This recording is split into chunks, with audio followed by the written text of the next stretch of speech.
Back to Tyler Wharton from Business in Vancouver. And we are complaining about telecoms. A lot of people love doing that, so we're not alone, Sophie. But complaints against telecom providers are actually on the downward trend. Now, this is according to the first mid-year report from the Commissioner for Complaints for Telecommunications Services. Now, if we take a look at the numbers, we can see that the number of breaches for the wireless code, they're actually on the downward trend as well. But complaints, they're about 5,400 the past 6 months ending in January, so that's about August through January of 2015.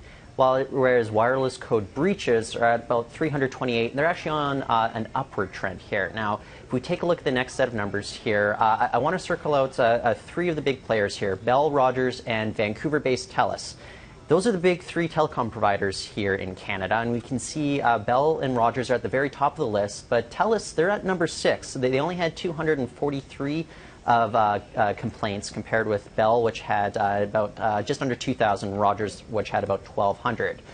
Keep in mind, Wind, which only operates in BC, Alberta, and Ontario, they came in 3rd place. So if we go back to the wireless code violations, Commissioner Howard Maker, he was talking about how this wireless code only went into effect in December 2013. So a lot of the providers and subscribers as well, they're still in the adjustment period.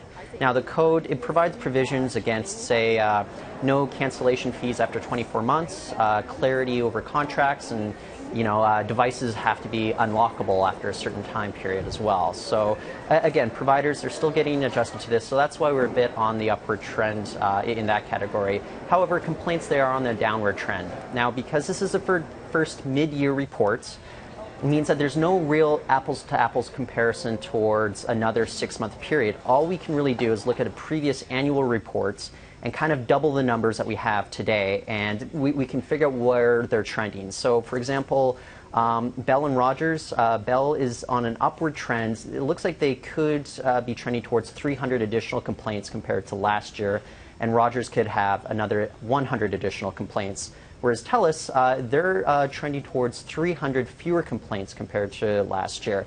Now, again, this is just the trend. There's still time for all 3 of those companies to reverse the trends that they are on. But so far, it's kind of a bit of a mix between who's doing well and who's not doing so well. But overall, we are trending downward when it comes to complaints. All right. Thank you, Tyler. Thank you. You can get more business news online at BIV.com.